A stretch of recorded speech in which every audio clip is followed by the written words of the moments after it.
Good morning students.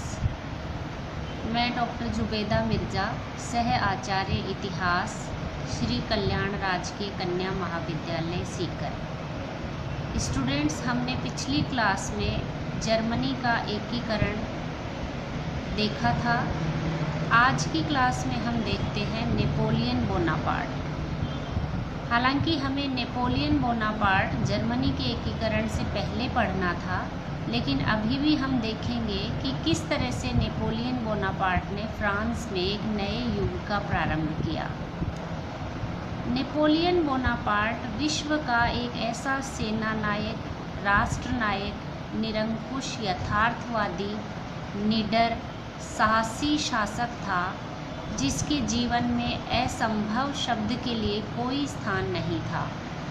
वह एक युग निर्माता था, महान, शक्तिशाली, आत्मविश्वासी शासक के रूप में वह फ्रांस और यूरोप का ही नहीं अपितु विश्व के इतिहास को भी अपने व्यक्तित्व के गुणों से प्रभावित करता रहा। उसने अपने युद्ध कौशल से फ्रांस को गौरवपूर्ण विजय दिलाई और विदेशी शत्रुओं से मुक्ति दिलाई। उसने देशवासियों को अपने उद्देश्यों से अवगत कराते हुए 15 दिसंबर 1799 को यह कहा था, बोनापार्ट क्रांति का रोमांस बंद करने के लिए, घावों को भरने के लिए, विजय को प्राप्त करने के लिए आया है।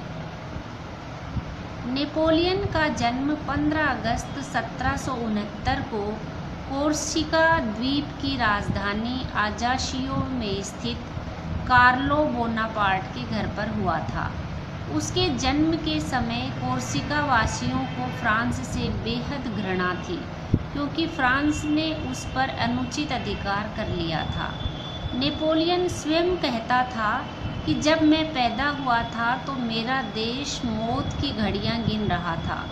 नेपोलियन का पिता कार्लो बोनापार्ट आलसी और निरुत्साही व्यक्ति था, जबकि उसकी माता अत्यंत साहसी, विदुषी महिला थी। बचपन से ही नेपोलियन की माता लिटेजिया ने उसकी पढ़ाई लिखाई में बहुत अधिक रुचि ली। वे उसे बचपन से ही वीरों की कहानियाँ सुनाया करती थी। इसके विपरीत नेपोलियन अत्यंत ही उद्दंड, पढ़ाई से दूर भागने वाला, क्रांतिकारी स्वभाव वाला बालक था। उसके इस व्यवहार के कारण उसके पिता ने उसे सैनिक स्कूल में भर्ती करवा दिया, जहां उसने 1784 में तोपखाने से संबंधित विषयों का अध्ययन करने के लिए पेरिस के एक कॉलेज में प्रवेश लिया। उसकी प्रतिभा को देखकर फ्रांस के राजकीय तोपखाने में उसे सब लेफ्टिनेंट की नौकरी मिल गई थी। उसे 2.5 शिलिंग का प्रतिदिन वेतन मिला करता था, जिससे वह 7 भाई बहनों का लालन पोषण करता था। उसके व्यक्तिगत गुण और साहस को देखकर फ्रांस के तत्कालीन प्रभावशाली नेताओं से उसका परिचय प्रगाढ़ होता चला गया। अब उसे आंतरिक सेना का सेनापति भी नियुक्त किया गया। इसी बीच 9 मार्च 1796 को जोसेफाइन से उसका विवाह हो गया। अपने अदम्य साहस और वीरता के कारण वह 27 वर्ष की अवस्था में फ्रेंच आर्मी ऑफ इटली का सेनापति बनकर सार्डिनिया पर विजय प्राप्त करने हेतु गया। अपने युद्ध कौशल से उसने सार्डिनिया को आत्मसमर्पण करने पर मजबूर कर दिया और सार्डिनिया का बहुत सा जीता हुआ क्षेत्र फ्रांस को सौंप दिया। नेपोलियन का अगला विजय अभियान ऑस्ट्रिया पर आक्रमण करके वहां के सम्राट केपो फोर्मियो को संधि की अपमानजनक शर्तों को स्वीकार करने हेतु बाध्य करना था। इसके बाद नेपोलियन ने टोलेंटिन की संधि पर पोप के हस्ताक्षर करवाकर फ्रांस की अधीनता स्वीकार करने को मजबूर किया। लुई 14वें जैसे सम्राट से भी कहीं अधिक नेपोलियन ने फ्रांस को उपनिवेशवादी मजबूती प्रदान की। अब फ्रांस ने नेपोलियन को इंग्लैंड पर आधिपत्य करने हेतु भेजा, किंतु इंग्लिश चैनल की बाधा ने नेपोलियन को पराजय का मुंह दिखाया। नेपोलियन ने मिस्र को विजित करके पूर्वी एशिया में स्थित ब्रिटिश उपनिवेशों को भी अपने अधीनस्थ करने का निश्चय कर 1798 में 35,000 प्रशिक्षित सैनिकों के साथ कूच कर दिया। अपने रास्ते में माल्टा, पिरामिड, सिकंदरिया, नील नदी की संपूर्ण घाटी पर कब्जा कर लिया।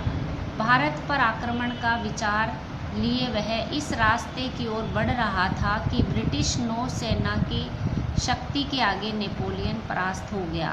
फ्रांस की भूमि पर लौटने पर उसने अपनी राजनीतिक कुशलता से नवीन कंसुलेट सरकार की स्थापना कर स्वयं को वहां का शासक घोषित कर दिया।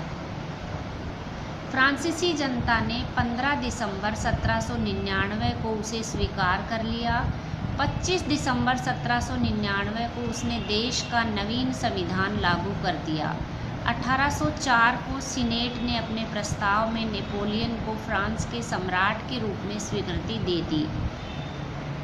1804 में पेरिस में अपना राजतिलक करते हुए उसने कहा, फ्रांस के राजमुकुट को मैंने धरती पर पड़े हुए पाया था, जिसे मैंने अपने तलवार की नोक से उठा लिया। शासक बनते ही नेपोलियन ने देश की आर्थिक व्यवस्था को सुधारने के लिए सर्वप्रथम करों को शीघ्रता से एकत्र करने, प्रत्याभूति को जमा करने का कार्य किया। फ्रांस में एक राष्ट्रीय बैंक की स्थापना की। भ्रष्ट अधिकारियों के लिए कठोर दंड व्यवस्था लागू करवाई। उसने फ्रांस की दूषित न्याय प्रणाली को दुरुस्त करने के लिए कानूनी संहिताओं का निर्माण करवाया, जिसमें पहली सिविल संहिता, दूसरी कोड ऑफ सिविल प्रोसीडियर, तीसरी अपराध संहिता कोड ऑफ क्रिमिनल प्रोसीडियर, चौथी दंड संहिता पेनल कोड और पांचवी कार्डिशियल कोड थी। धार्मिक स्थिति में सुधार हेतु सर्वप्रथम नेपोलियन ने पादरियों के भ्रष्ट व अनैतिक चरित्र को सुधारने, चर्च के विशेषाधिकारों को समाप्त करने, अंधविश्वास की आड़ में जनता को मूर्ख बनाकर लूटने वाले पादरियों की तथा चर्च की संपत्ति को जब्त करने के लिए नवी संविधान लागू किया। पादरियों को संतुष्ट करने के लिए नेपोलियन ने कूटनीति का प्रयोग करते हुए रोम के पादरियों से समझौता कर लिया। फ्रांस के रोमन कैथोलिकों को भी अपने पक्ष में कर लिया। नेपोलियन ने शिक्षा के क्षेत्र में भी अनेक सुधार किए, जिसमें उसने प्राथमिक शिक्षा अनिवार्य बनाने के लिए प्राथमिक पाठशालाएं खोली। फ्रेंच, लैटिन भाषा के साथ साथ विज्ञान के अध्ययन अध्यापन के लिए स्थान स्थान पर शिक्षा केंद्र खोले। सभी प्रमुख नगरों में औद्योगिक, प्रशासनिक, सैनिक विद्यालयों का निर्माण करवाया। उच्च शिक्षा हेतु महाविद्यालयों की भी स्थापना की। संपूर्ण शिक्षा व्यवस्था में समानता का भाव रखते हुए योग्य लोगों की नियुक्ति पर जोर दिया। पेरिस में एक विश्वविद्यालय भी खोला। 1814 तक नेपोलियन ने सम्राट के पद पर रहते हुए महत्वपूर्ण कार्य किए, किंतु लिपजिन के युद्ध के पश्चात उसे फ्रांस के सम्राट का पद त्याग कर देश निकाला मिलने तक एल्बा द्वीप में रहना पड़ा। वहां से भागकर आने पर देशवासियों ने उसे पुनः सम्राट के रूप में स्वीकार किया। 1815 में मित्र राष्ट्रों की मिलीजुली सेना ने वाटरलू के युद्ध में उसे पराजित किया और उसे आत्मसमर्पण करना पड़ा, जिसके फलस्वरूप उसे सेंट हेलेना द्वीप भेज दिया। 6 वर्षों का यातनामय जीवन बिताते हुए नेपोलियन ने मृत्यु से पहले अपनी वसीयत में यह लिखा था, मुझे सोन नदी के तट पर फ्रांस की जनता के बीच दफनाया जाए, जिससे मैं बहुत अधिक प्रेम करता हूँ। अंत में हम कह सकते हैं, नेपोलियन निश्चय ही विश्व का श्रेष्ठतम शासक था। अल्पकाल में ही उसने अपनी असाधारण प्रतिभा, कार्यक्षमता, महत्वाकांक्षा, साहस से फ्रांस का सम्राट बनने तक का सफ़र तय किया। वह एक महान वक्ता, पत्रकारों का राजा, संवाददाताओं का पिता, महान लेखक भी था। अपनी महत्वाकांक्षा की पूर्ति हेतु उसने लाखों सैनिकों के प्राणों की बलि देने से भी संकोच नहीं किया।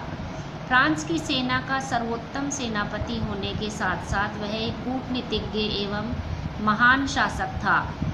ग्रांट एंड टेम्परले के अनुसार नेपोलियन निर्विवाद रूप से मस्तिष्क एवं चरित्र की असाधारण शक्ति से संपन्न व्यक्ति था। सभी परिस्थितियों के अंतर्गत उसने अपने देश को सुरक्षित रखा। उसमें कार्य करने की महान शक्ति, तीव्र अंतर्दृष्टि, साहस और उत्तरदायित्व की भावना के साथ साथ महान सैनिक के गुण थे जिनका विश्लेषण करना संभव नहीं है।